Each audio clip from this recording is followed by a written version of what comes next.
Student, पिछली बार हमने हवा के गुणधर्म, पानी के गुणधर्म देखने के पश्चात हमारा टॉपिक बचा हुआ था मृदा की रचना। हमने मृदा के गुणधर्म, मृदा का गठन अर्थात बुनावट देखा था। अब आज हम लोग देखने वाले हैं मृदा की रचना। मिट्टी के कणों की रचना के अनुसार स्तरीय कण स्वरूप स्तंभाकार और ढेले के स्वरूप में मिट्टी की रचना पाई जाती है। ढेले के स्वरूप में होती है, स्तरीय होती है, स्तरीय कण स्वरूप होती है, स्तंभाकार होती है, ऐसी रचना होती है। मृदा रचना का महत्व, मृदा की रचना पर जमीन की उर्वरकता निर्भर होती है, मतलब कितना उपजाऊपन है वो इसमें निर्भर होता है। जड़ों के ऑक्सीजन की पूर्ति होती है, जड़ों को ऑक्सीजन की पूर्ति होती है इसी मृदा द्वारा। पानी की अच्छी निकासी के कारण वनस्पतियों की जड़ों की योग्य वृद्धि होती है। पानी की अच्छी निकासी होने के कारण वनस्पतियों की जड़ों की योग्य निकासी होती है। इसके पश्चात मृदा की रचना, यहाँ पे आप लोग देखो अलग अलग प्रकार की मृदा की रचना देख रहे हो आप लोग, जो स्तंभाकार, कणाकार, स्तरीय हमने देखा, इस प्रकार के वो यहाँ पे दिखाई दे रहे हैं आपको बेटा। इसके बाद हमको देखना है मृदा के उपयोग। मृदा के उपयोग तो हमें पता ही है, वैसे एक बार हम लोग और लेंगे। वनस्पति संवर्धन पहला उपयोग, वनस्पति की वृद्धि करना अर्थात उसकी बाढ़ करना। जल संधारण, मिट्टी की पानी को धारण करके रखती है, इस कारण बांध, तालाब माध्यम से हम पानी की तरह 12 मास उपयोग कर सकते हैं। जल संधारण मृदा का और एक उपयोग है जल संधारण। बांध वगैरह जो बनाए जाते हैं, तालाब के माध्यम से पानी एक जगह रुकता है, वो मिट्टी के कारण ही, जिसका हम लोग 12 महीना उपयोग कर सकते हैं। क्योंकि 12 महीना तो बारिश होती नहीं है, 4 महीना होती है, उसमें भी कुछ दिन होती है, तो लेकिन वो हमें साल भर पानी का उपयोग करना होता है, तो वह हमें जल संधारण के कारण ही होता है। अकार्यता मतलब इसका, मिट्टी को हम जैसा रूप चाहे वैसा रूप दे सकते हैं। मिट्टी के इस गुणधर्म को मिट्टी की अकार्यता कहते हैं। इस गुणधर्म के कारण हम मिट्टी, आप लोगों ने कुम्हार को देखा होगा, कुम्हार अलग अलग प्रकार के मटकी, मिट्टी के दिए, मूर्तियाँ आदि बनाता होता है। ये आकारता गुणधर्म के कारण ही यह बनाना संभव होता है। मिट्टी के गमले, पौधे के गमले आदि बनाता है। उपयुक्त मृदा के कुछ प्रकार। चीनी मिट्टी, पहला आप लोग देख लो चीनी मिट्टी। अब चीनी मिट्टी का क्या उपयोग आता है, तो इस मिट्टी से प्यालियाँ बनाई जाती है, प्लेट बनाए जाते हैं, स्नान घर की टाइलें बनाई जाती है, टंकियाँ, प्रयोगशाला के उपकरण बनाए जाते हैं, मुखौटे, बरनी। आप लोग देखो बरनी बनाई जाती है जिसमें अचार रखा जाता है, आप लोगों ने देखा होगा, आपके घरों पे होगा, वह चीनी मिट्टी की बनी होती है। खड़िया मिट्टी, यह भूरी रंग की होती है, इसमें पुतले और मूर्तियाँ तैयार किए जाते हैं। महाराष्ट्र में इसको साड़ू मिट्टी भी कहा जाता है। साड़ू मिट्टी, खड़िया मिट्टी को रिक्त स्थान में आ सकता है बेटा कि महाराष्ट्र में खड़िया मिट्टी को डैश मिट्टी कहा जाता है, अर्थात साड़ू मिट्टी कहा जाता है। टेराकोटा मृदा, इस मिट्टी से गमले, सजावट की वस्तुएं बनाई जाती है। मुल्तानी मिट्टी सौंदर्य प्रसाधनों में इसका उपयोग होता है। मुल्तानी मिट्टी का नाम आप लोगों ने और सुना होगा, पैकेट में भर के बिकता है मेडिकल स्टोर्स में। सभी लोग अपने चेहरे पे इसको लगाते हैं ताकि चेहरा थोड़ा ग्लो करे, साफ रहे।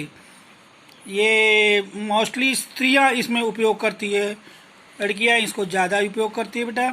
चीनी मिट्टी, यह एक केओलाइट प्रकार औद्योगिक खनिज है, यह चीन में पाया जाता है, इस कारण इस चीनी मिट्टी कहते हैं।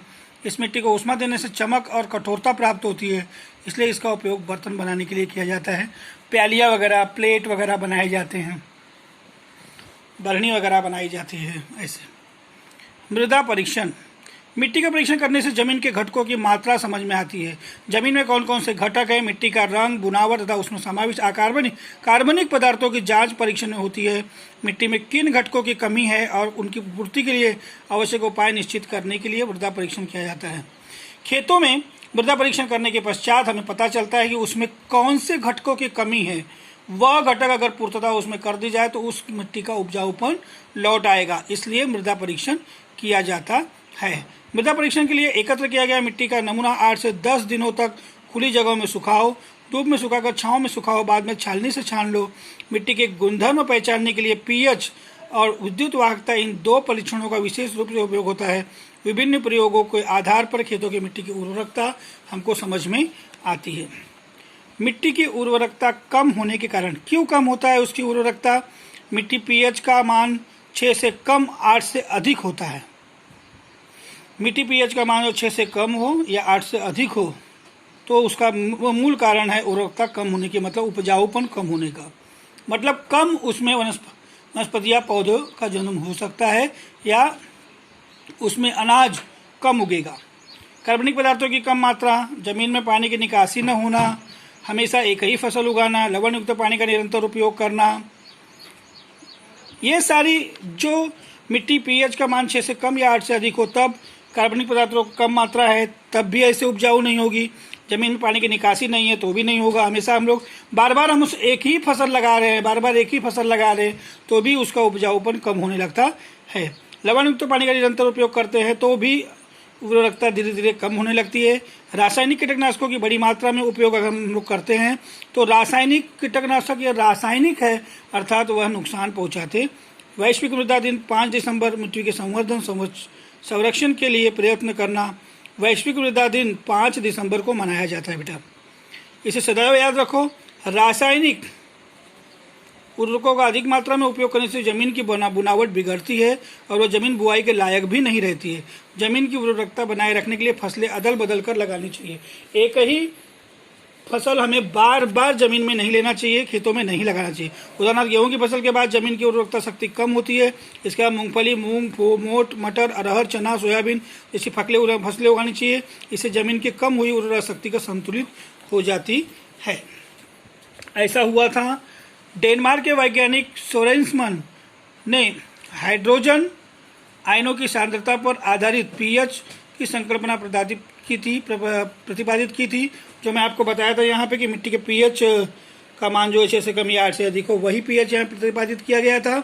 निश्चित करने के लिए पानी की मिट्टी को 1:2 के अनुपात में मिश्रण करके उसका विभिन्न सूचकों की सहायता से परीक्षण करते हैं।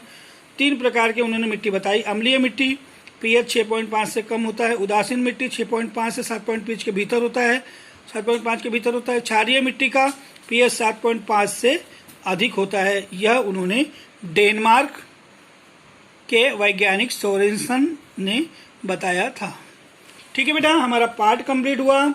आप लोग ये पार्ट को कम से कम 2 से 3 बार पढ़ोगे।